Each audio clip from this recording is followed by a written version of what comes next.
வெளிப்படுத்தின விசேஷம் 1ஆம் அதிகாரம் 6வது வசனத்தை வாசிங்க. வெளிப்படுத்தல் 1:6. நம்மிடத்தில் அன்பு கூர்ந்து தமது இரத்தத்தினாலே நம்முடைய பாவங்களற நம்மை கழுவி தம்முடைய பிதாவாகிய தேவனுக்கு முன்பாக நம்மை ராஜாக்களும் ஆசாரியர்களும் ஆக்கின அவருக்கு மகிமையும் வல்லமையும் என்றென்றைக்கும் உண்டாயிருப்பதாக. மூடுவோம். நல்ல தகப்பனே, சர்வ வல்லமையுள்ள எங்கள் ஆண்டவரே, இந்த அருமையான நேரத்திற்காக எமக்கு ஸ்தோத்திரம். கிருபையுள்ள கரத்தில் எங்களை தாழ்த்துகிறோம். தேவனாகிய கர்த்தர் எங்களுக்கு கொடுத்த அந்த நல்ல சந்தர்ப்பத்திற்காக உமக்கு நன்றி. நாங்கள் கூடி வந்து உம்முடைய சமூகத்தில் உட்கார்ந்து உம்மை ஆராதிக்க, மகிமைப்படுத்த, உம்முடைய வார்த்தைகளை கேட்க கர்த்தர் தந்த தருணத்துக்காக ஸ்தோத்திரம். இப்பொழுதும் எடுபடாத நல்ல பங்கு உம்மிடத்தில் இருக்கிறது ஆண்டவரே. எங்களுக்கு தேவையான பங்கை இந்த காலவேளையில் நீர் பிட்டு தரும்படி நாங்கள் செபிக்கிறோம். எங்களுக்கு என்ன தேவையோ அதை கொடுத்து கர்த்தர் ஆசீர்வதிப்பீராக. மகிமை உள்ள கரத்தில் எங்களை தாழ்த்துகிறோம் எங்கள் ஆண்டவர் இயேசு கிறிஸ்துவின் நாமத்தில் பிதாவே, அல்லேலூயா.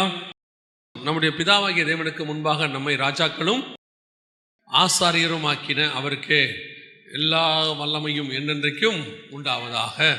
கவனிங்கள், ஆண்டவர் நம்மை அழைத்திருக்கிற அழைப்பில் 2 காரியங்கள் அடங்கி இருக்கிறது. ஒன்று ஆளுகை, ராஜா. இன்னொன்று ஆசாரியத்துவம், அபிஷேகம். ரெண்டும் அதில் இருக்குது. ராஜாக்குரிய அபிஷேகம் இருக்குது, ஆசாரியத்துவத்திற்கான அபிஷேகமும் இருக்கிறது. இது ரெண்டும் சேர்ந்ததுக்கு பேர் தான் வேதாகமத்தில் மெல்கிசேதேக்கின் முறைமை. உலகத்தின் ராஜ்யத்திற்கும் பரலோக ராஜ்யத்திற்கும் என்ன வித்தியாசம் அப்படின்னு பார்த்தீங்கன்னா, உலகத்தின் ராஜ்யம் இது ரெண்டும் தனித்தனியாக தான் இருக்கும். அதாவது மத ரீதியான சட்டங்கள் தனியாக இருக்கும், அரசாங்க ரீதியான சட்டம் தனியாக இருக்கும். ரிலீஜியஸ் லா, சிவில் லா அப்படின்னு சொல்லுவாங்க. ரெண்டும் தனித்தனியாக தான் இருக்கணும். எதற்காக அப்படின்னு கேட்டிங்கன்னா, இது ரெண்டும் ஒரே ஆள்கிட்ட இருந்துச்சுன்னா அந்த பர்டிகுலர் பர்சன் மத ரீதியான பர்சனாக இருந்து ஒரு மதத்தை உடையவராக இருந்தால் அவர் என்ன செய்வார், அந்த மதத்தை பற்றி கொண்டு இன்னொரு மதக்காரங்களை என்ன பண்ணுவார், கொடுமைப்படுத்துவார், வேதனைப்படுத்துவார். இது இயல்பு. அதனால தான் உலகளாவே எப்படி பண்ணி வச்சுருக்கிறாங்க அப்படின்னு கேட்டிங்கன்னா, ஜனநாயகத்தில் அரசியல் லா தனியாக இருக்கும், இந்த ரிலீஜியஸ் லா தனியாக இருக்கும். இது ரெண்டையும் போட்டு மிக்ஸ் பண்ணிக்க மாட்டாங்க. இது ரெண்டும் தனித்தனியாக தான் வச்சுருப்பாங்க. ஆனால் பரலோக ராஜ்யம் எப்படி இருக்கிறது என்று சொன்னால், அது இந்த ஆசாரியத்துவமும் ராஜ்யபாரமும் ஒன்றாக இருக்கிறது. இதை உலகத்தில் நீங்கள் பண்ண முடியாது, உலகத்தில் உள்ளவங்க பண்ண முடியாது. ஏன்னா இதை பண்ண தெரியாது அவங்களுக்கு. ஏன்னா அவர்கள் என்ன பண்ணுவாங்க, நான் ஏற்கனவே சொன்ன மாதிரி ஒரு மதத்தை சார்ந்து கொண்டு அல்லது ஒரு கடவுளை பற்றி கொண்டு மற்ற கடவுளை அவங்க அல்லது மற்ற ஜனங்களை, மற்ற கடவுளை சேவிக்கிற ஜனங்களை அவர்கள் வேதனைப்படுத்துவார்கள். அதனால தான் ஆண்டவர் என்ன சொல்றாரு, உம்முடைய ராஜ்யம் வருவதாக அப்படின்னு நம்ம சொல்றோம். இந்த இதை செய்ய தெரிஞ்ச ஒரே ஒருத்தர் யாருன்னா ஆண்டவராக இயேசு கிறிஸ்து ஒருத்தர் மட்டும்தான். ஆசாரியத்துவத்தையும் ராஜ்யபாரத்தையும் ஒன்றாக கரெக்டா அதை ஃபோக்கஸ் பண்ணி செய்யக்கூடிய ஒரே கிங் யாருன்னா இயேசு கிறிஸ்து. இப்போ அவர் என்ன பண்றாரு, அதே மாதிரி தான் உங்களையும் என்னையும் அழைத்திருக்கிறார்.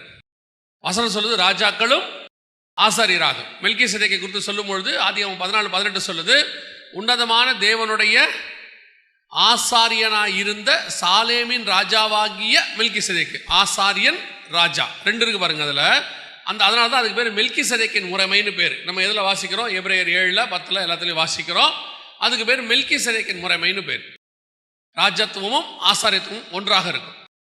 இந்த ராஜ்யத்துவம் ஆசாரியத்துவத்தில் கர்த்தர் முதல்ல ஆதாமுக்கு இதை கொடுக்கும் பொழுது 2 காரியங்களை ஆண்டவர் கொடுக்கிறார். ஆசாரியத்துவத்தையும் ராஜ்யபாரத்தையும் ஒன்றாக கொடுக்கிறார்.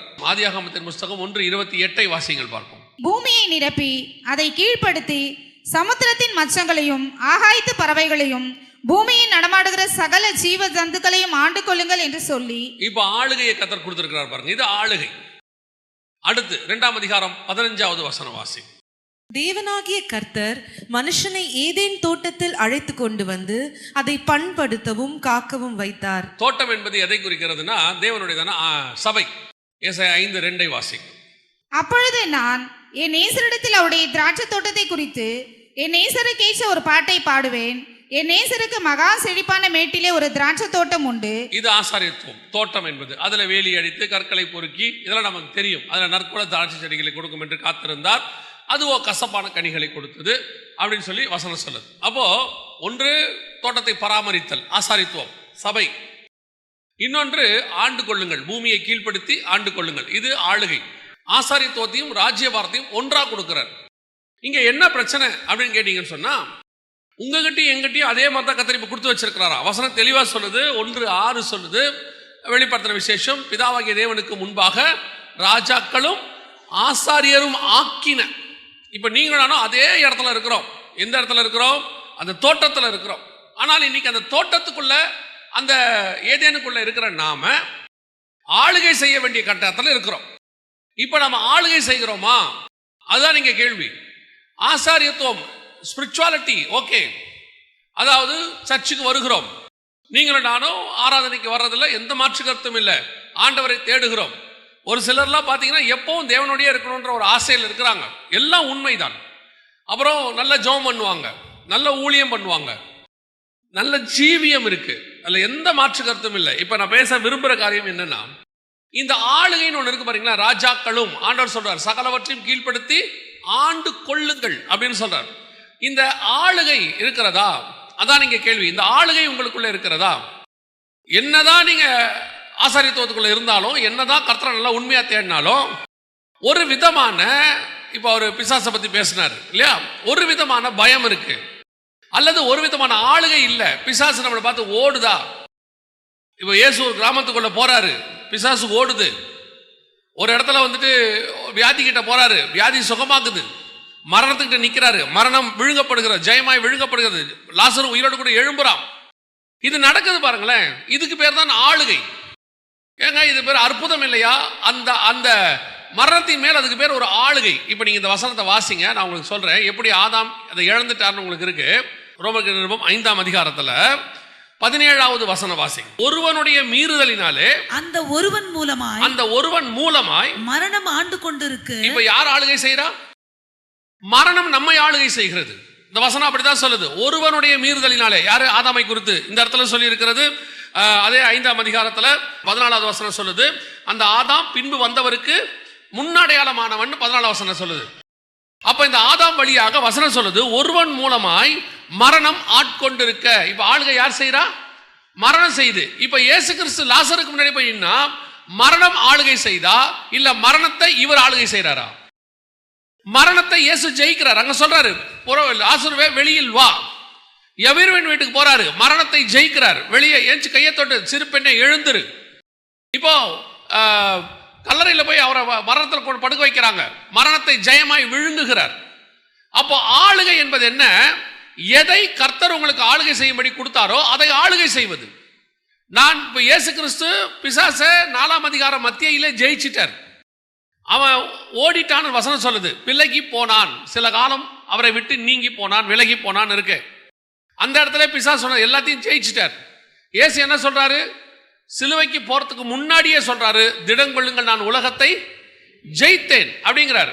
நான் ஜெயிச்சிட்டேன்னு சொல்றார். அப்ப எப்படி இந்த வெற்றி வந்தது? இன்னொரு மரணத்துக்கே போலியே. உங்களை என்னை எப்படி அழைச்சாரோ அந்த இடத்துக்கு இயேசு இருக்கிறார், ராஜாக்களும் ஆசாரியருமாய். இப்ப இயேசு கிறிஸ்து பிறக்கும் போதே என்ன சொல்லிட்டாங்க? யூதருக்கு ராஜா. அதே நேரத்தில் ஆசாரியத்துவமும் அவர்கிட்ட இருக்கிறது. அவரை பார்த்து சொல்றாங்க தீர்க்கதரிசி, அவரை பார்த்து சொல்றாங்க யோவான் ஸ்நானகன், போதகரே. அப்ப ஆசாரியத்துவமும் இருக்கு. அதே நேரத்தில் யூதருக்கு ராஜாவாய் பிறந்திருக்கிறவர் எங்கே? ராஜ்யவரம் ஆசாரியத்துவம் சேர்ந்து இருக்கு. ஆனால் இயேசு கிறிஸ்து ராஜ்யத்துவத்தை விட ஆசாரியத்துவத்தில் அந்த காரியங்களில் ஈடுபட்டு இருக்கும் போது ராஜ்யத்துவத்தை விடாம இருக்கிறார். அந்த ஆளுகை இருக்கு. சாத்தானை ஜெயிக்கிறாரு, காற்றையும் கடலையும் அதற்றாரு. அப்ப அதை ஆளுகிறார்னு அர்த்தம். காற்றும் கடலும் அவருக்கு கீழ்ப்படுகிறது, மரணம் அவருக்கு கீழ்ப்படுகிறது. இந்த ஆளுகை உங்களுக்கும் எனக்கும் இருக்கிறதா என்பதுதான் இப்ப கேள்வி. இன்னைக்கு கிறிஸ்தவர்கள் எத்தனை தோல்வி, கிறிஸ்தவர்களுக்கு எத்தனை விதமான நஷ்டம், எத்தனையோ விஷயங்கள்ல பயம். இன்னும் யோசிச்சு பாருங்க. இயேசு மரணத்தை ஜெயிச்சிட்டார். இயேசு கிறிஸ்து பிசாசின் மேல் அதிகாரம் கொண்டார். சாத்தானின் தலை நசுக்கப்பட்டது, நம்ம எல்லாருக்கும் தெரியும். இயேசு கிறிஸ்துவின் நாமத்தினாலே வியாதிகள் சுகமாகிறது தெரியும். இயேசு கிறிஸ்துவின் நாமத்தினாலே தரித்திரருக்கு ஆசீர்வாதம் வருது தெரியும். எல்லாம் இருக்கு. ஆனால் இது எதுவும் உங்களுக்கும் எனக்கும் அப்ளை ஆகுதா?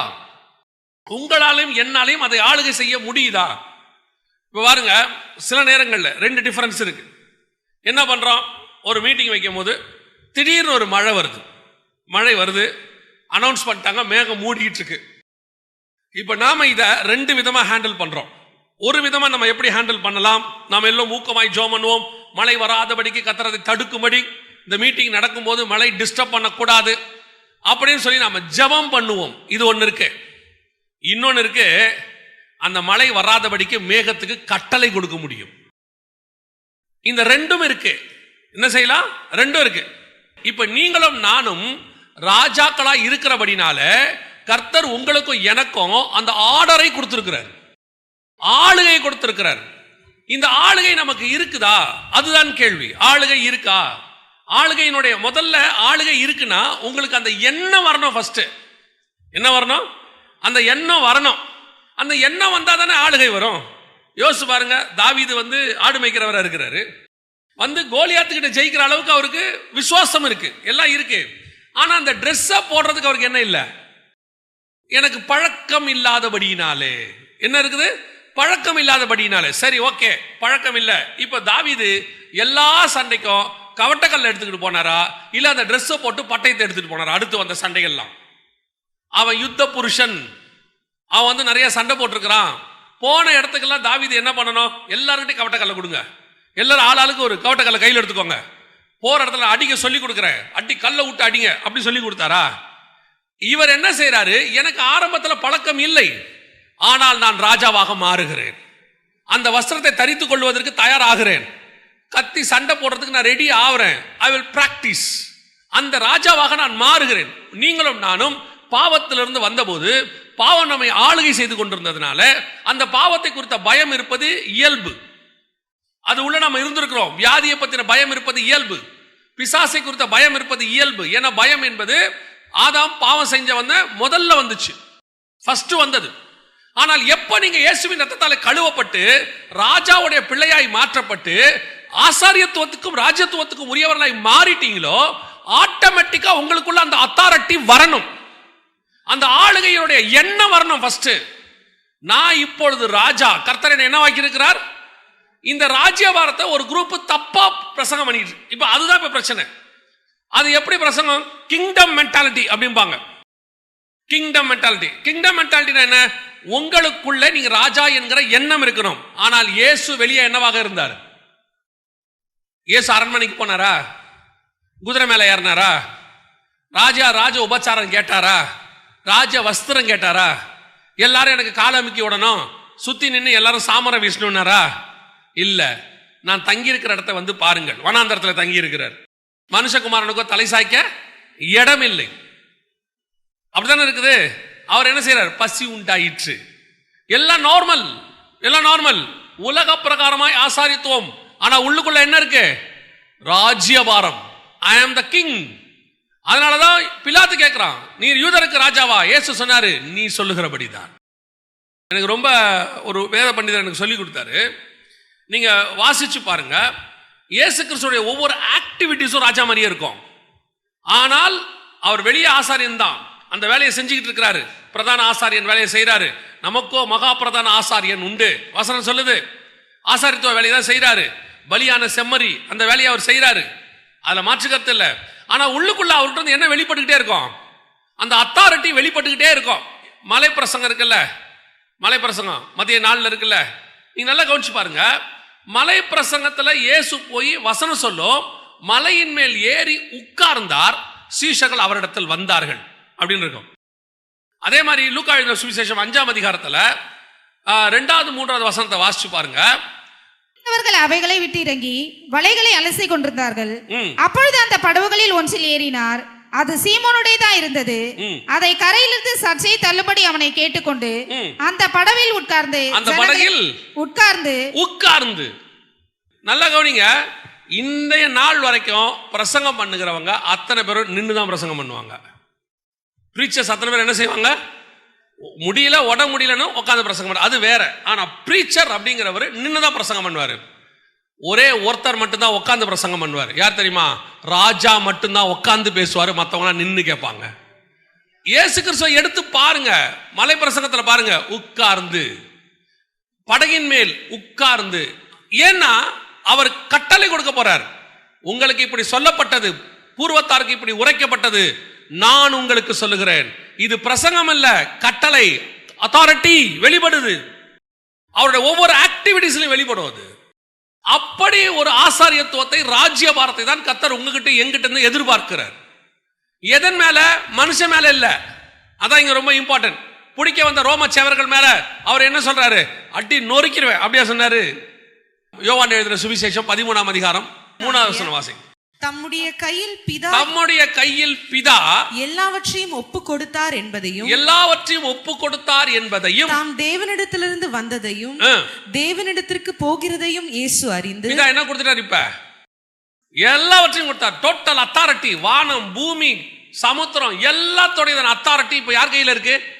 the hands of God, இயேசு கிறிஸ்துவின் கையில் இருக்கிறது. அறிந்து அடுத்து போஜனத்தை விட்டு எழுந்து வஸ்திரங்களை கழற்றி ஒரு சீலையை எடுத்து அறையிலே கட்டிக்கொண்டு பின்பு பாத்திரத்தில் தண்ணீர் வார்த்து சீஷருடைய கால்களை கழுவும். இதுதான் ஆசாரித்துவம். எனக்குள்ள எல்லா அத்தாரிட்டியும் இருக்கு. ஆனா இந்த அத்தாரிட்டி மனுஷன் மேல் செலுத்துவதற்கு அல்ல. இந்த அத்தாரிட்டி வானமண்டலத்தின் பொல்லாத சேனைகள் மேல் செலுத்துவதற்கு. இந்த அத்தாரிட்டியை நான் இருளின் மேல் செலுத்துவதற்கு. ஆழத்தின் மேல் இருள் இருந்தது, வெளிச்சம் உண்டாக கடவது என்றார். வெளிச்சம் அப்படியே ஆயிற்று. வெளிச்சம் உண்டாகனா ஆகணும். இந்த அத்தாரிட்டியை நீ யூஸ் பண்றது தான் ராஜ்யத்துவம். இன்னைக்கு வியாதியை பார்த்தா நீங்க ரெக்வெஸ்ட் பண்ணிட்டு இருக்கிறீங்க. நீங்க பிசாசை பார்த்து ஜெபம் பண்ணிட்டு இருக்கான். பிசாசை பார்த்து என்ன பண்ணிட்டு இருக்காங்க? ஜெபம் பண்ணிட்டு இருக்கான். எப்படி ஆகிலும் போ. அவங்ககிட்ட ரெக்வெஸ்ட், எப்படி ஆயிலும் போ. ஒரு அத்தாரிட்டி உங்களுக்குள்ள வரணும். அதுதான் வசனம் சொல்லுது, ஆசாரியத்துவம் ராஜ்யபாரமும். அப்ப இந்த ராஜ்யபாரம் உங்களுக்குள்ள கிரியை செய்தா? இயேசு கிறிஸ்து போய் காற்றும் கடலும் புயல் வீசின உடனே சீஷர்கள்ட்ட ஒரு 10 நிமிஷம் இருங்கப்பா, ஜெபம் பண்ணிட்டு வரேன் சொன்னாரா? ஜெபம் பண்ணிட்டு வரேன், வந்துட்டு இப்ப நான் ரெடியா இருக்கிறேன்பா, காற்றையும் கடலையும் பார்த்து இறையாதே அமைதலாயிரு சொன்னாரா? எழுந்திருச்சாரு. வசனம் சொல்லுது, இறையாதே அமைதலாயிரு. அதுக்கு பேர் தான் அத்தாரிட்டி. இப்போ இந்த அத்தாரிட்டியை யூஸ் பண்றதுக்கு நீங்க சரியா புரிஞ்சுக்கோங்க நல்லா. இது ஆல்ரெடி உங்க கையில இருக்கு, ஆல்ரெடி இருக்கு. அது எதுக்கு இல்ல? உலக பிரகாரமா பணம் சம்பாதிக்கிறதுக்கு இல்ல. சரி, இப்படி எடுத்துக்கோங்க. இப்போ இயேசுக்கு டாக்ஸ் கட்ட பணம் இல்ல, அத்தாரிட்டி இருக்கு. ரோம கவர்மெண்ட்டை விட பெரிய கிங் இவரு, கட்ட முடியாது என்று சொன்னாரா? இல்ல, எல்லா துறைத்தனத்துக்கு கீழ்ப்படியணும். ஓகே, சரி பேதுரு, இப்ப நீ ஒண்ணு செய்ய, வானத்துல இருந்து காசா கொட்டும் எடுத்துக்கிட்டு போ சொன்னாரா? அவர் அதை சொல்லவே இல்லை. அவர் நம்மை போல பாடுள்ள மனுஷன். நம்மை மாதிரி அவருக்கு பசி இருக்கு, தூக்கம் இருக்கு. அதை எதன் மேலேயும் தன் அத்தாரிட்டி அவர் செலுத்தல. அவர் எது மேல செலுத்துறாரு தெரியுமா? தன் மாம்சத்தின் மேலே. அதை ஜீவனை கொடுக்கவும் உயிரோடு கூட எடுக்கவும் எனக்கு என்ன இருக்கு? அதிகாரம் இருக்கிறது. இன்னைக்கு நம்முடைய மாம்சத்தை பாவத்தின் மேல அத்தாரிட்டி இருக்கா? உங்களுக்கு விரோதமா உருவாக்கப்படுகிற ஆயுதங்கள் இருக்கு, அத்தாரிட்டி இருக்கா? நீங்கள் அதை செய்யக்கூடியவர்களா இருக்கிறீர்களா? அது உங்களை மேற்கொள்ளாதபடிக்கு அதை மேற்கொள்ற அந்த ஆண்டு கொள்ளுங்கள். இது ஒரு படி மேல போய் என்ன ஆயிடுது தெரியுமா? நீ பாவம் செஞ்சாலும் பரவாயில்ல, அத்தாரிட்டி அங்க இருக்கு. இல்லைங்க, பலகீனம் இருக்கு வேற. நான் துணிகரமா பாவம் செஞ்சுக்கிட்டு அத்தாரிட்டியோட இருப்பேன்னா நீங்க மோசமான ராஜாவா மாறிடுவீங்க. ராஜாலே எத்தனை ராஜா இருக்கிறான்? 2 ராஜா இருக்கிறாங்க. ஒன்று தாவீது மாதிரி உள்ள ராஜா இருக்கிறாங்க, இன்னொன்று சாலமோன் மாதிரி ஒரு ராஜா இருக்கிறாங்க, எசேக்கியா மாதிரி ஒரு ராஜா இருக்கிறாங்க, மனாசே மாதிரி ஒரு ராஜா இருக்கிறாங்க. நீங்க எந்த ராஜாங்கிறது, எந்த அத்தாரிட்டிங்கிறது இருக்கு? நான் பாவம் செய்வேன் துணிகரமா, எல்லாம் செஞ்சுப்பேன், ஆனா காட்ஸ் அத்தாரிட்டி என் கையில இருக்கு, நான் எல்லாத்தையும் செஞ்சுக்கிட்டே இருப்பேன். ஆண்டவர் சொல்றாரு, அத்தாரிட்டியை தப்பா நீ யூஸ் பண்ற. ஆனா யூஸ் பண்ண முடியும், ஆனா எப்படி யூஸ் பண்ற? தப்பா யூஸ் பண்ற. அப்ப இது எப்படி நான் யூஸ் பண்ணணும்? நீ உள்ள இயேசுவா மாறினாதான் அந்த அத்தாரிட்டியை யூஸ் பண்றதான காரியத்தை உனக்கு கர்த்தர் சொல்லி கொடுப்பார். அக்கினியை இறக்க எனக்கு அதிகாரம் இருக்கு, ஆனா அழிக்கிறதுக்கு அல்ல. எனக்கு இருக்கிற அக்கினி இறங்கும். எப்ப இறங்க தெரியுமா? எழுப்புதலை உண்டாக்குவதற்கு. எனக்குள்ள உள்ள அத்தாரிட்டியை நான் எதுக்கு யூஸ் பண்றேங்கிறதா இங்க விஷயமே. எனக்குள்ள ஆளுகை இருக்கு, கரெக்டா ஹேண்டில் பண்ணணும். அதுதான் ரொம்ப இம்பார்ட்டன்ட். இங்க என்ன நடந்துச்சு? அவங்கிட்ட முழு ஆளுகை இருக்கு, ஆண்டு கொள்ளுங்கள் இருக்கு. ஆனால் ஒரு மனுஷனுடைய மீறுதலினாலே 1:28 கர்த்தர் சொல்றார், சகலவற்றையும் ஆண்டு கொள்ளுங்கள். ஆனா இப்ப என்ன ஆயிடுச்சு? மீறுதலினாலே அந்த அத்தாரிட்டி அவனை விட்டு போயிருச்சு, மரணம் ஆட்கொண்டு விட்டது. இதுதான் நம்ம கிட்ட இருக்கிற ஃபர்ஸ்ட் பாயிண்ட். நம்ம கிட்ட இருக்க பெரிய பிரச்சனை இப்ப என்ன தெரியுமா? நம்ம கிட்ட ஆண்டவர் எல்லா அதிகாரத்தையும் கொடுத்து வச்சிருக்கிறாரு, அதுல எந்த மாற்று கருத்துமே இல்ல. ஆனால் மரணம் உங்களை ஆட்கொள்கிறதா? கர்த்தர் உங்ககிட்ட எல்லாத்தையும் கொடுத்து வச்சிருக்கிறார். இப்ப புரிஞ்சுக்கோங்க, ரொம்ப சிம்பிளா சொல்றேன். எல்லாத்தையும் கொடுத்து வச்சிருக்கிறார், ஆளுகை செய்யும்படி வச்சிருக்கிறார். இதை நீங்கள் 2 செய்யலாம். இந்த ஆளுகையை தப்பா யூஸ் பண்ணலாம், தப்பா யூஸ் பண்ணலாம். இல்லையா, இந்த ஆளுகையை இழக்கலாம். இப்ப ஆளுகை இல்ல, மரணம் ஆட்கொண்டு விட்டது. இப்ப இயேசு என்ன சொல்றாரு? இந்த ஆளுகையை நான் திருப்பி பெற்றுட்டேன், இழந்து போனவங்களை ரட்சிக்கவும் மீட்கவுமே மனுஷகுமாரன் வந்தார். மீட் எடுத்துட்டார். திடங்கொள்ளுங்கள், நான் உலகத்தை ஜெயித்தேன். வின் பண்ணிட்டார். இப்ப வின் பண்ணதை நமக்கிட்டையும் கொடுத்துட்டார், ராஜாக்களும் ஆசாரியனுமாய். இப்போ அதை எப்படி கரெக்டா யூஸ் பண்றது, எங்க யூஸ் பண்றது, எது மேல யூஸ் பண்றது அப்படிங்கறதா முக்கியம். இப்போ ஒரு அரசாங்கம் இருக்கு. அந்த அரசாங்கம் தங்களுடைய நல்ல திட்டங்களை ஏழைகளுக்கு போட்டு ஏழைகளை பாதுகாக்கிறதா இருந்தால் அதே ஆளுகை கரெக்டா இருக்குன்னு அர்த்தம். அதே அரசாங்கம் தான் இஷ்டப்படி சர்வாதிகாரமா அரசாண்டு ஹிட்லர் மாதிரி எல்லாரையும் கொலை பண்ணுச்சுன்னா அந்த அதிகாரம் தப்பா போச்சுன்னு அர்த்தம். ரெண்டு பேருக்குமே அதிகாரம் கொடுக்கப்படுகிறது. இப்போ அந்த அதிகாரத்தை நம்ம எப்படி யூஸ் பண்றோம்? இப்போ ஆதாமுடைய மீறுதலினாலே தப்பா போயிடுச்சு ஆளுகை. அந்த ஆளுகை எது ஆளுகைக்கு வந்துருச்சு? மரணம் வந்துருச்சு, மீறுதல் வந்துருச்சு, பாவம் வந்துருச்சு. இப்போ இதோடையதான ஆளுகை இருந்துச்சு, ராங் கிங்டம், தப்பான ராஜ்யபாரம். இப்போ ஆண்டவர் மாத்திட்டார், ஜெயிச்சிட்டார், நம்ம கிட்ட கொடுத்துட்டாரு. நாம எப்படி ஆளுகை செய்கிறோம்? இப்ப எனக்குள்ள இருக்கிற அத்தாரிட்டி அப்படிப்பட்டது. இயேசு என்னை ஆட்கொண்டு இருக்கிறார். அவர் உலகத்தை ஜெயித்தவர். நான் அவருக்குள் உட்கார்ந்து இருக்கிறேன். என் மேல ஒரு லைட் இருக்கு, இதுக்கு பேர் தான் அதிகாரம், அத்தாரிட்டி. எனக்கு முன்னாடி எல்லாத்தையும் அது கிரீன் சிக்னலாக மாத்தும். எந்த கதவும் அடைக்கப்படாது. திறந்த வாசலை கட்டளையிட்டு இருக்கிறார். நான் முடிவு பரியந்தம் ஜெயிக்கிறவனாய் போய்கொண்டே இருப்பேன். 10 லட்ச ரூபா காரு, 20 லட்ச ரூபா காரு, 1 கோடி ரூபாய் வீடு, இது தான் கேட்டுக்கிட்டு இருக்க. நான் வானத்தையும் பூமியும் உண்டாக்கின தேவன். அப்ப எங்கிட்ட கேட்கறதுக்குன்னு ஒரு தகுதி இருக்கு. என்ன கேட்கணும்னு ஒரு தகுதி இருக்கு. ஒரு மியூசிக் டைரக்டர் நின்றுட்டு இருந்தாரு, இன்டர்வியூ எடுக்கிறாங்க. அவர்கிட்ட கேட்கும்போது ஒருத்தர் ஒரு சில்லி கொஸ்டின் கேட்கிறான். நான் கத்துக்கிட்டேன் ஆக்சுவலா. அத ஒரு சில்லி கொஸ்டின் கேட்கிறான். கேட்ட உடனே அவர் சொன்னாரு, யாருக்கிட்ட என்ன கேள்வி கேட்கணும்னு உனக்கு தெரியுதான்னு. ஒரு மனுஷங்கிட்ட கேட்கணும்னா அந்த கேள்விக்கு ஒரு வேல்யூ இருக்கணும். இந்த மனுஷங்கிட்ட இந்த கேள்வி தான் கேட்கணும், ஏன்னா அந்த மனுஷனுக்கும் கேள்விக்கும் என்ன இருக்குது? சம்பந்தம் இருக்கு. It's a value question. அதே மாதிரி தான் உனக்குள்ள உள்ள அத்தாரிட்டிக்கு ஒரு வேல்யூ இருக்கிறது. அது எது தெரியுமா? வானத்தையும் பூமியும் வென்றுவிட்ட அத்தாரிட்டி. உனக்கு முன்பாக கர்த்தர் அதை எல்லாவற்றையும் ஜெயிச்சு வச்சிருக்கிறாரு. நீ அதை பார்த்து ஓடக்கூடாது, நீ அதை பார்த்து ரிக்வெஸ்ட் பண்ணக்கூடாது. You want to comment. நீ அதை ஜெயிக்கணும்.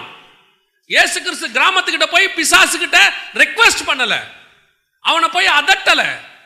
அங்க போன உடனே அவன் சொல்றான், என்னை வேதனைப்படுத்தவா வந்தீர். அத்தாரிட்டினா இதுதான் அத்தாரிட்டி. இதுக்கு பேர் தான் அத்தாரிட்டி. கேத்ரின் குல்மன் ஒரு ஊழியக்காரமா இருந்தாங்க. ஒரு தடவை பயங்கர கூட்டம். இப்ப அந்த அம்மாவை என்ன செய்யறாங்கன்னா, இந்த வழியா கூட்டிட்டு போக முடியாது, ஜனம் நிறுக்குறாங்க அவங்கள பார்க்கணும்னு. அது ஒரு ஸ்டார் ஹோட்டல்ல வந்து நடக்குது மீட்டிங். முடிச்ச உடனே என்ன பண்றாங்க, அந்த ஹோட்டலோட பின்வாசல் வழியா கூட்டிட்டு போறாங்க. கூட்டிட்டு போகும்போது அந்த கிச்சன் ஏரியா இருக்கும்ல, அது வழியா கூட்டிட்டு போறாங்க. அந்த அம்மா கிச்சனுக்குள்ள நுழையிறாங்க. அந்த கிச்சனுக்குள்ள வேலை பார்த்துட்டு இருந்த அந்த பிசாசெல்லாம் பொத்துன்னு விழுது. அந்த அம்மா துரத்தவே வரல, அந்த அம்மா ஓடிக்கிட்டு இருக்காங்க. அந்த அம்மா இங்கிருந்து தப்பிச்சு கார் ஏறலான்னு ஓடுறாங்க. அங்கிருந்த பிசாசெல்லாம் இந்த அம்மா தங்களை துரத்துறாங்கன்னு நினைச்சுக்கிட்டு பொத்துன்னு விழுந்துச்சு. இது இருக்கு ஹிஸ்டரியில. அதே மாதிரி நம்ம தமிழ்நாட்டை சேர்ந்த ஒரு ஊழியக்காரர், அவர் ஒரு இடத்துக்கு ஊழியத்தை முடிச்சுட்டு ஏர்போர்ட்ல போய் நிக்கிறாரு. ஃபிளைட் ஏற போறாரு. போகும்போது திரும்பி பார்த்து தூரத்தில் இருந்தவங்களுக்கு, வழி அனுப்ப வந்தவங்களுக்கு கை காட்டுறாரு. கை இப்படி காட்டுறாரு. காட்டின உடனே அந்த ஏரியால இருந்த அவர் கூட நின்றுட்டு இருந்த அங்க இருந்தவங்கள 4-5 பிசாசு விழுந்துருச்சு. என்னன்னு கேட்டா, பிசாசு இவரை விரட்டுறாருன்னு நினைச்சுக்கிச்சு. இதுதான் அத்தாரிட்டி. நீ விரட்டணுன்ற அவசியமே இல்ல. உனக்குள்ள இருக்கிற அதிகாரத்துக்கு நீ கரெக்டா இருந்தினா அந்த அதிகாரம் உனக்குள்ள இருந்து கிரியை செய்யும். தமிழ்நாட்டில் ஒரு ஊழியக்காரர் இருந்தாரு. அவர் வீட்டில் புறப்படுவாராம், பைக்ல, புல்லட்ல. அப்பெல்லாம் கார் இல்ல, புல்லட்ல புறப்படுவாராம். கிரவுண்ட்ல நடக்குமா மீட்டிங். புல்லட்டை ஸ்டார்ட் பண்ண உடனே கிரவுண்ட்ல இருக்க பிசா சொல்லுமா, ஐயோ அவன் கிளம்பிட்டான், வீட்டில் புறப்படுங்க, ஓடுங்க ஓடுங்கம்மா. இதுதான் அத்தாரிட்டி. உனக்கும் எனக்கும் கர்த்தர் கொடுத்திருக்கிற அந்த ஆண்டு கொள்ளுங்கள் ஆளுகை என்பது அப்பேற்பட்டது. வியாதியை பார்த்தவன உனக்கு பயம் வரக்கூடாது, வியாதியை பார்த்தவன உனக்கு கோபம் வரணும். எப்படி என் சகோதரனை நீ பிடித்திருக்கலாம், இயேசுவின் நாமத்தில் வெளியே போ அப்படின்னு ஒரு கட்டளை கொடுத்தா அந்த அத்தாரிட்டி நமக்குள்ள இருந்து கிரியை செய்யும் போது வியாதியஸ்தர்கள் சுகமாவார்கள். இன்னைக்கு நாம இன்னும் அத்தாரிட்டியை யூஸ் பண்ணாம இருக்கோம். ஆகாப்புக்கும் தாவீதுக்கும் என்ன வித்தியாசம்? இவங்களை ஆடுகளை போல பார்த்தான், அவன் திராட்சை தோட்டத்தை எடுத்துக்கொண்டான். அவங்க கிட்ட இருந்து அத்தாரிட்டி என்பது பாதுகாப்பதற்கு, அத்தாரிட்டி என்பது திருடுவதற்கு அல்ல. அப்ப இந்த காரியத்தை உங்களுக்கு எனக்கு கர்த்தர் கொடுத்திருக்காரு. இந்த அத்தாரிட்டி போயிடுச்சாமா? என்ன ஆயிடுச்சு? இந்த அத்தாரிட்டி போயிடுச்சு. மரணம் ஆட்கொண்டு இருக்க, பாவம் மீறுதல் ஆட்கொண்டு இருக்க, ஆளுகை மாறிடுச்சு. ஜீவன் உள்ளவருடைய ஆளுகை மரணம் உள்ளவருடைய ஆளுகை மாறிடுச்சு. இன்னைக்கு உங்களுக்குள்ள அந்த ஆளுகை இருக்கா? கர்த்தர் அதை வச்சிருக்கிறாரா? இன்னிலிருந்து உங்களுக்குள்ள ஒரு எண்ணம் ஒன்று வரணும். நான் இயேசு கிறிஸ்துவினுடையதான நாமத்தினாலே அவருடைய பிள்ளையாகவும் ராஜாக்களும் ஆசாரியருமாய் அழைக்கப்பட்டிருக்கிறேன். ஃபர்ஸ்ட் உங்கள்கிட்ட அந்த ஆர்டர் இருக்கணும். எம்என்சி கம்பெனிக்கு வேலைக்கு போகும்போது மெயில் அனுப்பிச்சு விட்ருவாங்க ஆர்டரை. அந்த வாசலில் இருக்கிறவனுக்கு தெரியாது உங்களை பற்றி. என்ன தெரியாது? தெரியாது. உள்ளே போகும்போது நில்லுங்க சார் அப்படின்பா. ஆட்டோமேட்டிக்காக அந்த காப்பி உங்கள் கையில் இருந்துச்சுன்னா அவன் என்ன பண்ணுவான்? உங்களை போங்க சார். அடுத்து ஒவ்வொரு வாட்டியும் நீங்கள் அப்பாயின்மெண்ட் ஆர்டர் கொண்டு போக மாட்டீங்க. ஆட்டோமேட்டிக்காக என்ன போட்டுருவாங்க? கழுத்தில் ஒரு டேகு. அதை போட்டாச்சுன்னா ஆட்டோமேட்டிக்காக உங்களை அவன் என்ன பண்ண போகிறான்? உள்ளே விட போகிறான். ஆனால் அதுவே அந்த கம்பெனி ஓனராக நீங்கள் இருந்தீங்கன்னா உங்களுக்கு டேகு தேவையில்லை, அப்பாயின்மெண்ட் தேவையில்லை. உங்கள் கார் வந்து நின்னாலே போதும், அதே ஆள் டோரை திறப்பார். நீங்கள் இப்போ மூணுமே நீங்கள் அந்த ஆஃபீஸ்க்குரியவங்க தான். உங்களுக்கு அந்த ஆஃபீஸுக்குள்ள நுழையிறதுக்கு 3 விதமான வழி இருக்கு. அப்பாயின்மெண்ட் ஆர்டர் கையில் வச்சுட்டு உள்ளே விடுங்க சார், நான் ஃபர்ஸ்ட் வந்திருக்கேன், அப்பாயின்மெண்ட் ஆகிருக்கேன், விடுவாங்க. இல்லையா சார் நான் இங்கே வேலை பார்க்குறேன், கார்டை பாருங்க, உங்ககிட்ட பழக்கமாயிரும், சரி வந்து போவாங்க. இன்னொன்று இருக்கே, அதுதான் அத்தாரிட்டி. நீங்கள் இறங்கும் போதே கதவு தானா திறக்கும். அவன் திறந்து நிற்பான், சல்யூட் அடிப்பான், உள்ளே போங்கன்னு சொல்லுவார். இதுதான் ராஜாவின் பிள்ளைகள். உங்களுக்கும் எனக்கும் நடக்கணும்.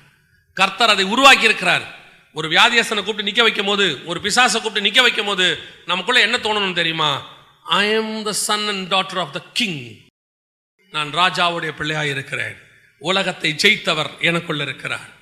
பிசாசின் அதிகாரத்தை ஜெயித்தவர் எனக்குள்ள இருக்கிறார். எனக்குள் மட்டுமல்ல, எனக்கு அந்த அத்தாரிட்டியை கையிலே கர்த்தர் கொடுத்து வச்சிருக்கிறார்.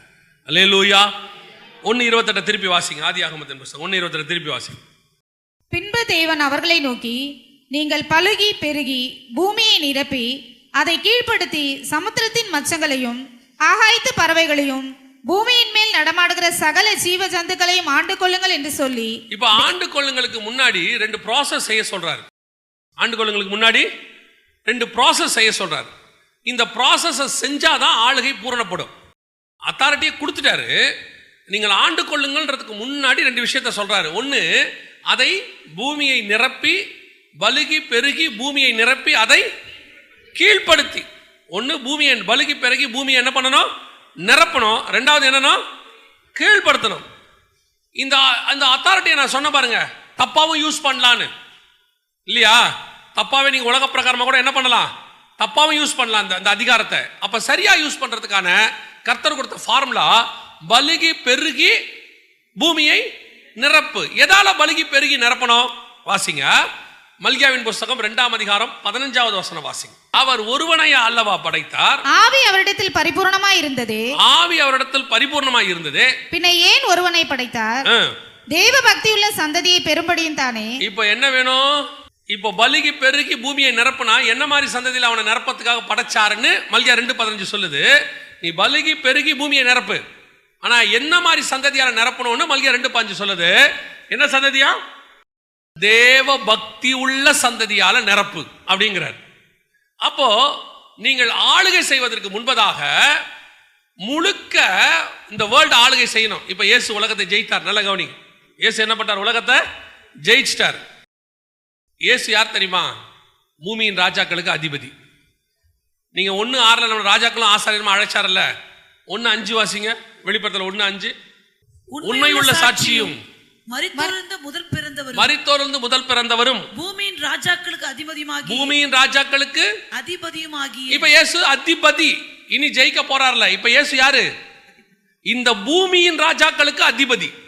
ட்ரம்ப்ல ஆரம்பிச்சு கடைசியா இருக்கிற தீவோடைய ஜனாதிபதி வரைக்கும் யார் தான் ராஜாவா இருக்கிறார்? அவங்களுக்கு மேல யார் தான் இருக்கிறா? இயேசு தான் அவங்க எல்லாருக்கும் மேல ராஜாவாக இருக்கிறார். இதெல்லாம் உங்களுக்குள்ள புரியணும். சில நேரத்தில் பாத்தீங்கன்னா ஒரு கதை சொல்லுவாங்க, ட்ராக்ல கூட படிச்சிருக்கிறேன். ஒரு மனுஷன் கப்பலில் டிராவல் பண்ணானா, டிராவல் பண்ணிட்டு போகும்போது அவங்ககிட்ட இருந்த காசுக்கு டிக்கெட் வாங்கிட்டானா. டிக்கெட்டை வாங்கிட்டா அந்த டிராவல் கப்பலில் அப்போல்லாம் டிராவல் 15 நாள் ஆகும். அவனுக்கு சாப்பிட்றதுக்கு சுத்தமாக இல்லை. இருந்த காசெல்லாம் போட்டு என்ன பண்ணிட்டானா, வாங்கிட்டானா. இப்போ முதல் நாள் பார்க்குறான், பசி, இருந்த தண்ணி எண்ணெயே குடிச்சு ஓட்டிட்டான். 2வது நாள் இன்னும் பசி, என்ன பண்ணனே தெரில. 2வது நாள் முடிவில் சாக போகிற நிலைமை வந்துருச்சு. அப்போ என்ன பண்ணானா, போயிட்டு ஒரு கப்பலில் ஒரு ஓரமாக ஒரு இடத்துல போய் கையில் தலைக்கு கையை வச்சு படுத்துட்டானா. அப்போ அந்த வழியாக அந்த கப்பலை வேலை செய்கிற ஒரு மாலுமி வந்தாராம். ஏன் இங்கே படுத்துருக்க, என்ன விஷயம் அப்படின்னாராம். இல்லைங்க, டிக்கெட்டெல்லாம் வாங்கிட்டேன், சாப்பிட வழி இல்லைங்க, எனக்கு எதாவது சாப்பிட கிடைக்குமா, 15 நாள் நான் உயிரோடு இருக்க மாட்டேன், செத்துருவேன் அப்படின்னானா. அவன் சொன்னானா, உன் டிக்கெட்டை திருப்புடா அப்படின்னா. டிக்கெட்டை திருப்புனா டிக்கெட்டில் போட்டுருந்துச்சான், இந்த டிக்கெட்டுக்கு என்ன உண்டு, சாப்பாடு உண்டு, போய் சேர்ற வரைக்கும் என்ன உண்டு, சாப்பாடு உண்டு. இப்போ அந்த சாப்பாடு அதிகாரம் கையில் கொடுத்தாச்சு. டிக்கெட்டை போய் காட்டினா என்ன கொடுப்பாங்க, சாப்பாடு கொடுப்பாங்க. போய் சாப்பிடாதது யாருடைய தப்பு, யாருடைய தப்பு, அவன் தப்பு. அதே மாதிரி தான் இயேசு உலகத்தின் ராஜா, அத்தாரிட்டி இருக்கு. நீங்களும் நானும் ராஜாக்களும் ஆசாரியருமாய் அழைக்கப்பட்டிருக்கோம், அத்தாரிட்டி இருக்கு. இதை முதல்ல தெரிஞ்சுக்காதது யார் தப்பு? அதை எப்படி கர்த்தர்ட்ட போய் நம்ம எதுவும் செய்ய முடியும்? யூ மஸ்ட் நோ, உங்களுக்கு அது தெரிஞ்சிருக்கணும் ஃபர்ஸ்ட். இப்போ எங்க அப்பா ராஜா, ஏற்றுக்கொண்டவர் எத்தனை பேரும் அத்தனை பேரும் பிள்ளைகளாக்கும்படி அதிகாரம் கொடுத்தார். என்னையுமே ஏதோ சாதாரணமாக கூப்பிடல, ராஜாக்களும் ஆசாரியருமாய் கூப்பிட்டு இருக்கிறார். ஸோ நாங்கள் ராஜ குடும்பம், ஃபேமிலி, கிங்ஸ் ஃபேமிலி. இந்த கிங்ஸ் ஃபேமிலியில வசனம் சொல்லுது, இயேசு கிறிஸ்துவோ இந்த கீழ்ப்படுத்துவதற்கு, ஆளுகை செய்வதற்கு பலுகி பெருகி பூமியை நிரப்புங்கள். இப்ப எப்படி நிரப்பணும்? தேவ பக்தி உள்ள சந்ததியை நிரப்பணும். இப்ப இயேசு ராஜாவாயிட்டார். ராஜாவான பிறகு இவர் என்ன பண்றாரு, ஆதாம தேவ பக்தி உள்ள சந்ததியை பெற்று அப்படியே டோட்டல் பூமி முழுக்க பரவணும். இவர் குரூப் இப்ப ஒரு தோட்டத்துக்குள்ள இருக்கிறார், ஏதேனுக்குள்ள குழந்தையா பெத்துக்கிட்டு இருக்கிறாருன்னு வச்சுக்கோங்க. அந்தந்த குழந்தைங்களா பிறக்குது. ஆனா எல்லாமே என்ன பிறகுது, தேவ பக்தி உள்ள சந்ததி. ஆட்டோமேட்டிக்கா தோட்டம் ஃபுல்லானா என்ன ஆகும், ஏதேன் தோட்டம் ஃபுல்லா ஆயிடுச்சு. அடுத்து என்ன ஆகும், இவங்க எல்லாம் என்ன போவாங்க, தோட்டத்தை விட்டு வெளியே போவாங்க, அப்படியே பரம்புவாங்க. ஆனா பரம்பரை சந்ததி என்ன சந்ததி, தேவ பக்தி உள்ள சந்ததி. இப்ப இந்த தேவ பக்தி உள்ள சந்ததி என்ன பண்ணும், தோட்டத்துக்கு வெளியே எல்லாமே காட்டு மிருகம், தோட்டத்துக்கு வெளியே காடு. இப்ப அதுக்கு நடுவில் ஆன தோட்டத்தை உண்டாக்கி இருக்கிறாரு. வெளியே போய் காட்டை நாடா மாத்தோம். இப்ப அப்படிதான் நம்ம செஞ்சிருக்கோம். மக்கள் தொகை பெருக பெருக பெருக நம்ம என்ன பண்றோம், காட்டை நாடா சிட்டியா மாத்திட்டு இருக்கோம். ஆனா மாத்திரமே தேவ பக்தி உள்ள சந்ததி இல்ல. சோ இப்போ இந்த சந்ததி பூமி முழுக்க எப்படி பரம்புதுன்னா, ஒரு காயினை போல பொல்லாங்குள்ள சந்ததி பரம்பி பரம்பி டோட்டல் பூமியை கண்ட்ரோல் பண்ணுது. இப்ப இயேசு மூலமா அடுத்து என்ன பண்றாரு, முதலாம் ஆதாம் இந்த தப்பை செஞ்சிட்டாரு.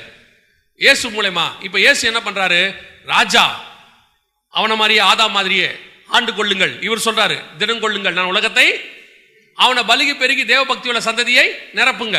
இப்ப இயேசுவை பார்த்து, இயேசு நம்மளை பார்த்து சொல்றாரு, நீங்கள் போய் சகல ஜனங்களையும் சீஷராக்கி. எப்படி, யார் சீஷர், எல்லாவற்றையும் விட்டு சிலுவை எடுத்துக்கொண்டு அவரை பின்பற்றி வருகிறவன். இப்போ சீஷர்கள் பெருக பெருக பெருக பெருக என்ன ஆகும், டோட்டல் பூமியும் இயேசுவின் ராஜ்யம் பரம்பி வரும், அப்படியே வரும். இப்போ பூமி முழுக்க கீழ்ப்படுத்தப்படும், காட்டு மிருகம் நாட்டு மிருகமாய் மாறும். அவதானே யோசிச்சு பாருங்க.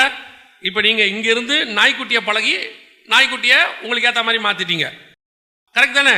பூனைக்குட்டி உங்களுக்கு ஏத்த மாதிரி, கோழி உங்களுக்கு ஏத்த மாதிரி மாறிடுச்சு. இப்ப நீங்க பலுகி பெருகி போகும்போது யானையை என்ன பண்ணுவீங்க, அடுத்து சுபாவத்தை மாத்துவீங்க, உங்களுக்கு ஏத்த மாதிரி யானையை பழக்க வைப்பீங்க. அதுக்கப்புறம் எல்லாமே என்ன ஆகும், சிங்கம் ஆட்டுக்குட்டியோடு கூட மேயும், புலி ஓனாய் ஆடோடு கூட படுத்துக்கொள்ளும், கரடியும் மனுஷனும் ஒன்னா இருப்பாங்க, ஆயிடவ சரசாட்சி. பூமி முழுக்க தேவனுடைய சந்ததியாய் மாறும், காட்டு மிருகமும் நாட்டு மிருகமும் ஒன்றாய் மாற்றப்பட்டிருக்கும். இதுதான் பூமியை கீழ்ப்படுத்தி ஆண்டு கொள்ளுங்கள். அப்ப நான் பூமியை ஆளுகை செய்யறதுக்கு நான் செய்ய வேண்டிய விஷயம் என்ன, நான் இந்த பூமியை தேவ பக்தி உள்ள சந்ததியால் நிரப்ப வேண்டும். இதை இயேசு சொன்னாரு, நீங்கள் போய் சீஷராக்கி, சகல ஜனங்களுக்கும் சீஷராக்கி. அப்ப நாம இன்னைக்கு அந்த வேலையை செய்யறோமா? நாம தேவ பக்தி உள்ள சந்ததினா பெருக்கணும்னா நான் முதல்ல கிறிஸ்துவனுடைய பிள்ளையா இருக்கணும்.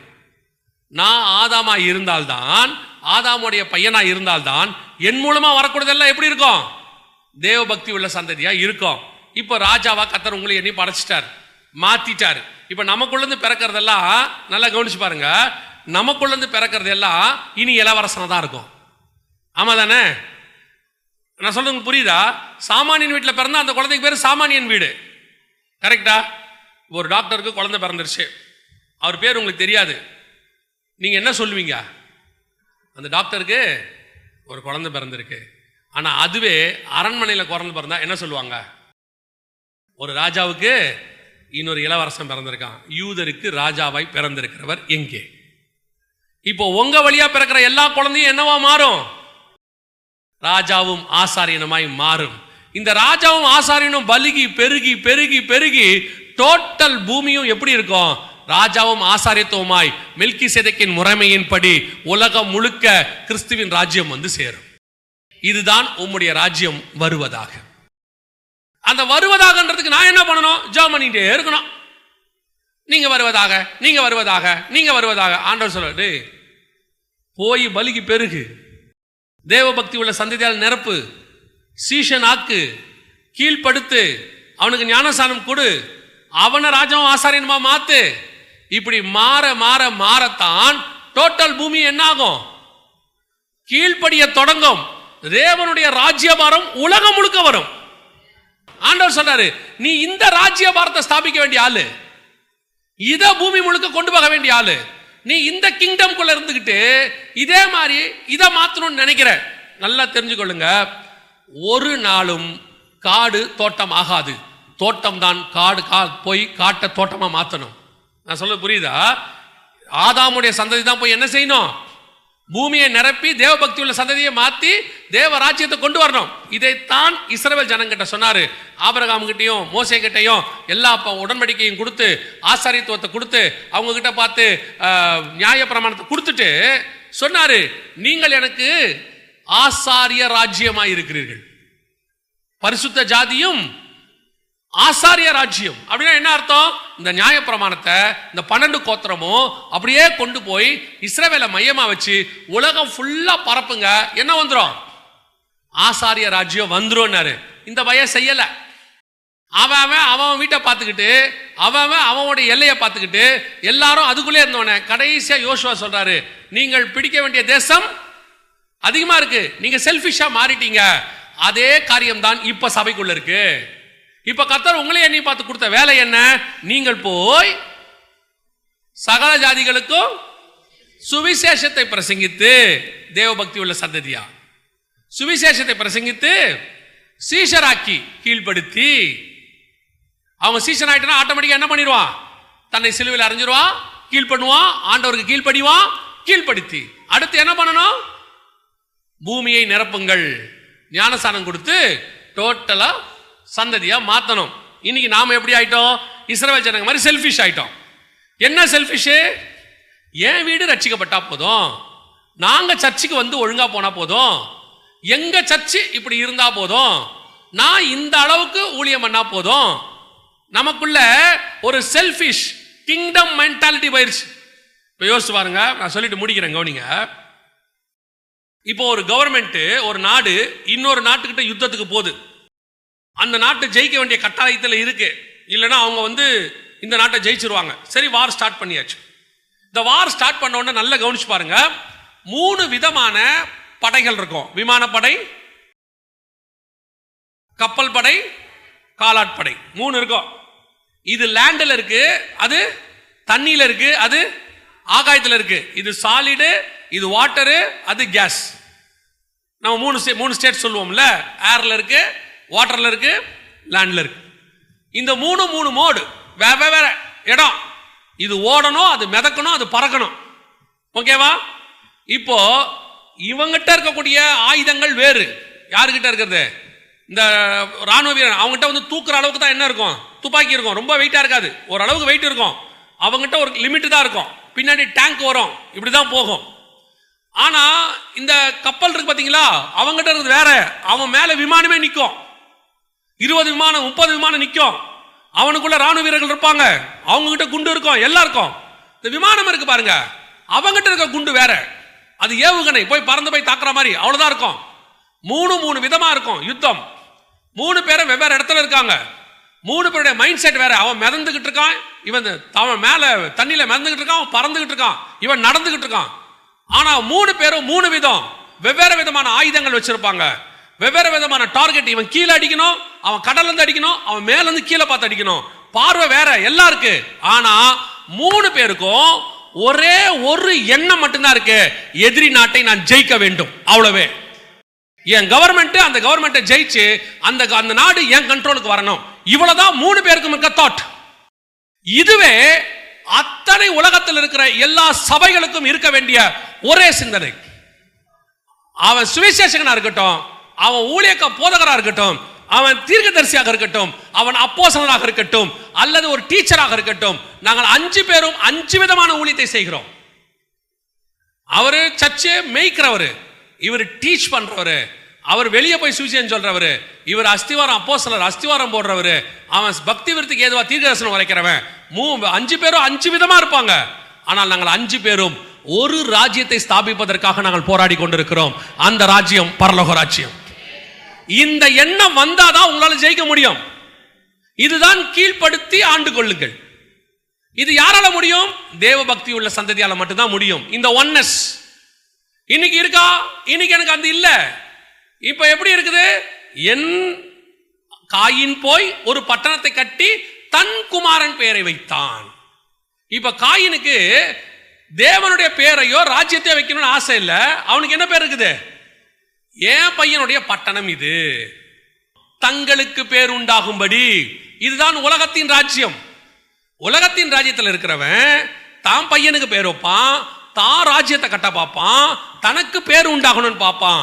ஆனால் ஹெவன்லி கவர்மெண்ட் பரலோக ராஜ்யத்தில் இருக்கிறவன் நாங்கள் அத்தனை பேருக்கும் ஒரு ராஜாவுக்கு உண்டாக்குகிறோம், பேர் உண்டாக்குகிறோம். யோபு சொன்னா, நான் தண்ணீர் உள்ள பட்டணங்களை பிடித்தேன், என் பேர் வராதபடி உன் பேர் விளங்கும்படி நீர் வந்து பட்டணங்களை பிடிக்கும். நான் தண்ணி உள்ள இடம் பிடிச்சிட்டேன்பா, உள்ள போனா தான் உங்க பேர் வரும். ராஜாவுடைய பேர் தான் வரணும். அதுதான் தளபதிக்கு இருக்க வேண்டிய தாட். நான் யாருகிட்ட இருக்கிறேன்? என் ராஜாவுடைய பேர் வரத்துக்காக இருக்கிறேன். அவர் நாமம் மகிமைப்பட வேண்டும். நான் தான் யுத்தம் பண்ணுவேன், லேண்ட்ல நான் தான் நிற்பேன், ஆனா பேரு அவர் பேர் வரணும்.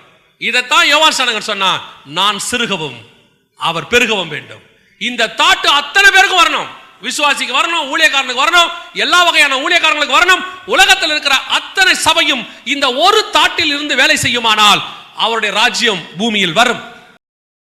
ஆனா இன்னைக்கு என்ன நடந்துகிட்டு இருக்குது? நீங்க தனியா உட்காந்து அவங்க ராஜ்யம். சக விசுவாசிக்கு செய்யறதுக்கு மனசு இல்ல. எனக்கு எனக்கு ஏசுநாதர் சொன்னாரு, 2 இருந்தா 1 கொடுத்துருனாரு, 1 இருந்தா அதையும் கொடுத்துருனாரு. நீங்க அந்த அளவுக்குலாம் போக வேண்டாம். 2 இருந்தா 1 கொடுங்களேன். இன்னைக்கு ஏன் ராஜ்யம், ஏன் பையன் பேர் வரணும், நான் பட்டணம் கட்டணும், எனக்கு பேர் உண்டாக்கும்படி கோபுரம் கட்டணும், எனக்கு பேர் உண்டாக்கும்படி பட்டணம் கட்டணும். நீங்கள் அத்தனை பேருமே கிறிஸ்துவின் ராஜ்யத்துக்குள் வரவே முடியாது. ஏன்னா உங்க மைண்ட் செட்டே மாறி ஆகணும். என்ன மைண்ட் செட்டுக்குள்ள வரணும்? அவர் ராஜா, நான் ராஜாவின் பிள்ளை, நாங்கள் இந்த உலகத்தை ஜெயித்து அவர்கிட்ட ஒப்படைக்க வந்திருக்கிறோம். உம்முடைய ராஜ்யம் வருவதாக. ஒரு நாள் என் தேவன் வந்து இந்த பூமியை 1000 வருடம் அரசாளுவார்.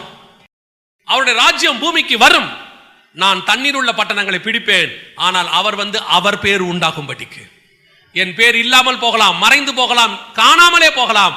எனக்கு ஒரு நம்பிக்கை உண்டு, என் பெயர் ஜீவ புஸ்தகத்தில் எழுதப்பட்டிருக்கிறது. நான் சிறுகவும் அவர் பெருகவும் வேண்டும். அப்ப நீங்களும் நானும் எந்த ராஜ்யத்துக்கு வேலை செய்யறோம்? முதல்ல ராஜ்யங்கிறது தெரியணும், அடுத்து அதுல நான் ராஜாவா இருக்கேன்னு தெரியணும், அதுக்கப்புறம் எங்க அப்பா தான் ராஜான்னு தெரியணும், அதுக்கு மேல எங்க எல்லாருக்கும் ஒரு அதிகாரம் இருக்குன்னு உனக்கு தெரியணும். அந்த அதிகாரத்தை எப்படி யூஸ் பண்ணணும்னு தெரியணும், அந்த வழிமுறை தெரியணும். இந்த ராஜ்யத்தை நாங்க ஸ்தாபிக்கிறதுக்கு என்ன பண்ணணும்னு தெரியணும். இத்தனையும் சேர்ந்து வரும்பொழுது ஆண்டவர் சொல்வார், சகலவற்றை கீழ்ப்படுத்தி ஆண்டு கொள்ளுங்கள். அப்போ ஒரு ஆளுகைக்கு பின்னாடி இவ்வளவு இருக்கு. நான் செய்கிறேனா? நான் அந்த ஆளுகைக்கு உரியவனா இருக்கிறேனா? என்னால இன்னும் இந்த மைண்ட் செட் வந்தாதான் நீ ஹெவன்லி கிங்டமுக்கு மாறுவேன். இப்பவும் சொல்றேன், வழியில சில காரியங்கள் வரும். நடுநடுவில் என்ன ஸ்டக்கப் பண்ண பாக்குது, நிக்க வைக்க பாக்குது. பொருளாசை, பணத்தாசை, கண்கள் இச்சை, ஜீவனத்தின் பெருமை, மாம்சத்தின் இச்சை, இவையெல்லாம் என்னை ஓட விடாம தடுக்க ட்ரை பண்ணுது. நான் ராஜாங்கிறத மறக்க வைக்குது, என்ன வேற என்னமோ சிந்திக்க வைக்குது, இதுக்கு பின்னாடி ஓட வைக்குது. ஆனா ஆண்டவர் சொல்றாரு, டேய் உன் மேல வச்ச அபிஷேகம் பெருசு, உன்னை அழைத்த அழைப்பு பெருசு, உனக்கு வச்சிருக்கிறதான டெஸ்டினேஷன் பெருசு. நீ யார் தெரியுமா? நீ இந்த பூமியில நின்னு ஃப்ரைட் ரைஸ் சாப்பிடுறவன் அல்ல, பரலோக ராஜ்யத்தில் என்னோடு கூட விருந்து பண்ண வேண்டியவன். அந்த ஓட்டத்துல ஓடிட்டே இருன்றார் ஆண்டவர். நடுவுல ஸ்பீட் பிரேக்கர் வருமா, கொஞ்சம் ஸ்லோ ஆகுறியா, கவலைப்படாத, ஏறி இறங்கு, அடுத்து வேகம் எடு, ஓடு. நடுவுல ஸ்பீட் பிரேக்கர் வரும், ஒரு நாள் வரும் உனக்கு ஸ்பீட் பிரேக்கரே இல்லாத திறந்த வாசல் ஹைவேஸை கர்த்தர் உண்டாக்கி வைத்து அன்லிமிட்டெட் ஸ்பீட்ல ஓடும் பாரு, ஓடிட்டே இரு, டெஸ்டினேஷன் வரைக்கும் ஓடு. கர்த்தர் உண்டாக்குவார். சில ஸ்பீட் பிரேக்கரை நீ நின்னுற, போதும் நினைக்கிற, டிராவல் போதும் நீ ஃபீல் பண்ற, இந்த டிராவல் போதும் நான் நின்னுக்கிறேன். ஆண்டவர் சொல்றாரு, இந்த டிராவல் போதும்னு சொல்றதுக்காடா உன்னை இவ்வளவு ரெடி பண்ணி கொண்டு வந்தேன், நான் இவ்வளவு உருவாக்கி கொண்டு வந்தேன், தாயின் கருவிலிருந்து உன்னை காப்பாத்தி கொண்டாந்தனே. அப்படியே கொஞ்சம் கொஞ்சமா ஒவ்வொரு நாளும் 24/7 உன்னை உருவாக்கி உருவாக்கி உருவாக்கி உருவாக்கி உன்னை கொண்டு வந்து இந்த அத்தாரிட்டி உள்ள காருக்குள்ள உட்கார வச்சு ரெட் லைட்டை மேல போட்டு விட்டு உனக்கு மேல எல்லாத்தையும் திறந்துருக்கிறேன். எதுக்கு? சில நேரத்தில் யாராவது குறுக்கல வருவாங்க, உன்னை இழுக்க பார்ப்பாங்க, உன் டோரை திறந்து வாங்க பேசிட்டு இருக்கலாம்னு கூப்பிடுவாங்க. நீ சொல்லு, நான் வேற பிரயாணத்தில் இருக்கிறேன், உனக்கும் எனக்கும் செட் ஆகாது, ஓடிட்டே இரு. உன் பிரயாணத்தில் சேர்ந்து ஓட வேண்டியவங்களை டோரை திறந்து உன் கூட உட்கார வைக்க கர்த்தர் வல்லமை உள்ளவராக இருக்கிறார். ஒரே தரிசனத்தில் ஓடுறவங்களை கர்த்தர் கொடுப்பார். நான் சொல்லுவேன், கர்த்தர் கொடுப்பார். சில நேரங்களில் நாம என்ன நினைக்கிறோம், இந்த கண்ணாடி வழியா பார்க்கும்போது அது ரொம்ப அழகா இருக்கு, இது கொஞ்சம் சூப்பரா இருக்கு, இது இருந்தா நல்லா இருக்குமே, இது சாப்பிட்டா சூப்பரா இருக்குமே, இது என் கூட வந்தா நல்லா இருக்குமே. ஆண்டவர் சொல்றாரு, இந்த பிரயாணத்தை ஏற்பாடு பண்ணும் போது உன் டிக்கெட்ல நான் பின்னாடி எழுதிட்டேன், நீ என்ன சாப்பிடணும், உனக்கு என்ன பரிமாறணும், 15 நாளைக்கு தேவையான மொத்த சாப்பாடும் இந்த ஒரு டிக்கெட் கொடுக்கும். உன் மேல் உள்ள அத்தாரிட்டி பரலோகத்துக்கு போகிற வரைக்கும் இந்த பூமியில் என்ன தேவையோ அதை உனக்கு தரும். நீ செய்ய வேண்டிய ஒன்னே ஒன்று, இந்த அத்தாரிட்டியை புரிஞ்சுக்கிட்டு ஓடு, ஓடிட்டே இரு. ஆண்டவர் கொடுத்த தரிசனத்தை நிறுத்திடாத. எத்தனை தடை வந்தாலும் ஓடு, யார் நிறுத்த பார்த்தாலும் ஓடு, எவன் உன்னை தூக்கி சிலுவையில் அரைஞ்சாலும் ஓடு, எவன் உன்னை திட்டாலும் ஓடு, உன் ஊழியத்தை எவன் கிரிட்டிசைஸ் பண்ணாலும் ஓடு. அவன் அத்தனை பேர் உன்னை நிக்க வைக்கிறவன் ஒரே ஒருத்தர் தான். தகப்பன் தன் தோளிலே சுமக்கிறது போல உன்னை சுமந்து கொண்டு ஓடுகிறவர். அந்த தோலை விட்டு மட்டும் கீழே இறங்கிடாது. அதான் உண்மை. உன்னை சுத்தி அத்தனையும் ராங்கா இருக்கும், அத்தனையும் போராட்டமா இருக்கும். உன்னை ஓட விடாம தடுக்கிறதுக்கு பிசாசு எல்லாரையும் யூஸ் பண்ணுவான். அது உன் கூட பிறந்தவனா இருப்பான், உன் கூட வந்தவங்களா இருப்பாங்க, ஏன் உன்னை பெத்த தாய் தகப்பனா கூட இருப்பாங்க. தட்டி விட்டுட்டு ஓடிட்டே இரு. ஏன்னா நான் வந்ததே பரலோகத்துக்காக தான் கீழே வந்திருக்கிறேன். அந்த அத்தாரிட்டி உனக்குள் வராமல் நீ ஜெயிக்கவே முடியாது. கர்த்தர் உன்னை ராஜாவும் ஆசாரியனுமாய் அழைத்திருக்கிறார். உன் ஓட்டம் ஜெயத்துடன் ஓடணும், அந்த நாடு சுதந்திரிக்கணும். நாம ஒரு பெரிய டார்கெட்டோட பூமிக்குள்ள வந்திருக்கிறோம். கர்த்தர் நம்மை அழைத்து கொண்டு வந்திருக்கிறார். அல்லேலூயா. நாம் ஜெபிக்க போகிறோம். ஏந்திரிக்கலாமா நம்ம தேவ சமூகத்தில் ஆண்டவரை நோக்கி? கர்த்தர் உன்னோடு கூட பேசி கொண்டிருக்கிறார். உனக்குள்ள இருக்கிற இன்னொரு கதவை கர்த்தர் திறக்கிறார். இதுவரைக்கும் உனக்கு போகாத தரிசனத்தின் பாதையை கர்த்தர் திறக்கிறார். நீ என்னன்னு யோசிச்சுக்கிட்டே இருந்த பாதையை கர்த்தரும் கதவை உனக்கு திறக்கிறார். இனி நீ ஓட வேண்டிய கதவு இதுதான். நிக்காத, எதை பத்தி யோசிக்காத. இந்த பூமியில நீ நினைக்கிற எல்லாமே ஒண்ணு இல்ல, மாயை. 10 நிமிஷம் சந்தோஷம், அரை மணி நேரம் சந்தோஷம், ஒரு ராத்திரி சந்தோஷம், சில நாட்கள் சந்தோஷம். ஆனா இது எதுவுமே நித்திய சந்தோஷத்துக்கு வராது. ஒப்பு கொடுங்க பார்ப்போம் தேவ சமூகத்தில்.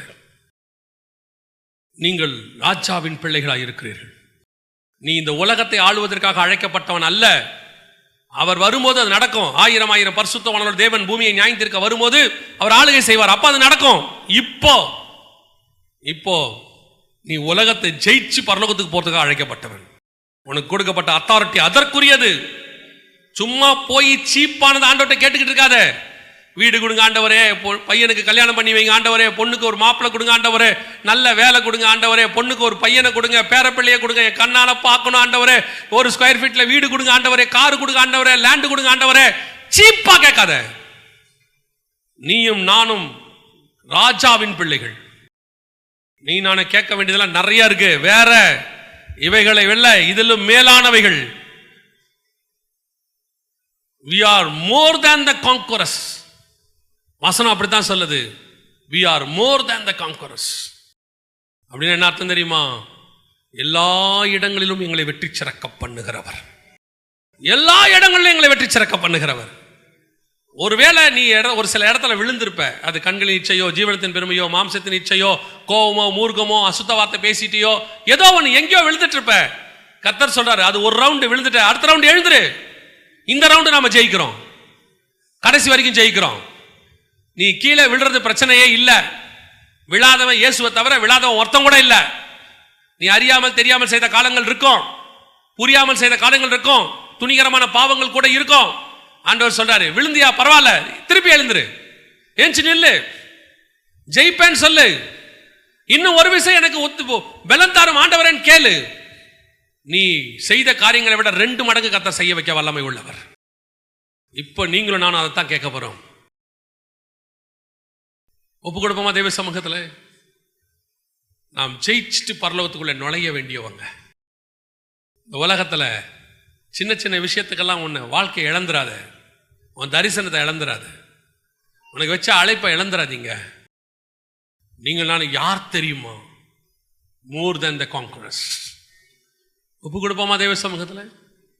கரங்களை உயர்த்தி ஆண்டவரை பார்த்து, ஆண்டவரே, எந்த ஓட்டம் ஜெயத்துடன் முடியும், அந்த நாடு சுதந்தரிப்பேன். வீணை நாதம் துணித்திடும் நேரும் எனக்கு வரவேற்பு அளிக்கப்படும். என்னை பேர் சொல்லி இயேசு கூப்பிடுவார், எனக்கு ஆனந்தம் பொங்கிடுமே. அவர் பாதம் வீழ்ந்து பணிந்தேன், ஆனந்த கண்ணீர் வடித்தேன். எந்த ஓட்டம் ஜெயத்துடன் முடியும், அந்த நாடு சுதந்தரிப்பேன். இந்த நம்பிக்கை, இந்த உத்தரவாதம், இதுதான் நம்ம டெஸ்டினேஷன். ஒப்பு கொடுப்போமா தேவ சமூகத்தில்? கரங்களை ஆண்டவருக்கு நேராக உயர்த்தி, thank you Jesus, thank you Jesus. We want to finish like this, Lord. We want to complete our ministry like this, Lord. Nothing more than that. We are more than the conquerors. சர்வ வல்லமை உள்ள எங்கள் ஆண்டவரே, இந்த நாளுக்காக உமக்கு நன்றி, உடைய வார்த்தைக்காக உமக்கு ஸ்தோத்திரம். எந்த ஓட்டம் ஜெயத்துடன் முடியும் ஆண்டவரே. இயேசுவின் நாமத்தில் முழு நிச்சயமாய் நாங்கள் நம்புகிறோம், எங்கள் ஓட்டம் ஜெயத்துடன் முடியும் ஆண்டவரே. அந்த நாடை நாங்கள் சுதந்தரிப்போம், எங்கள் தகப்பனுடைய பாதத்தில் வீழ்ந்து பணிவோம், ஆனந்த கண்ணீர் வடிப்போம் ஆண்டவரே. நீர்தான் எங்கள் கண்ணீரை துடைக்கிறவர். மோடு குரு சிங்காசனத்தில் அங்கே உட்கார வைத்துக் கொள்வீர் ஆண்டவரே. மோடு குடு பாடு சகித்தோமானால் மோடு ஆளுகையும் நாங்கள் செய்வோம். இந்த வார்த்தை எங்க ஒவ்வொரு ஜனங்களுக்குள்ளேயும் போகட்டும் ஆண்டவரே, தரிசனமா மாறட்டும். ஒவ்வொரு நாளும் எங்க ரத்தத்துக்குள்ள இந்த வார்த்தைகள் கலந்திருக்கட்டும். நீர் வரும் வரை இந்த வார்த்தைகள் எங்களுக்குள்ளே ஊடுருவிக்கிட்டே இருக்கட்டும் ஆண்டவரே. நீர் மாத்திரம் மகிமைப்படுங்க. எங்கள் ஆண்டவர் இயேசு கிறிஸ்துவின் நாமத்தில் பிதாவே.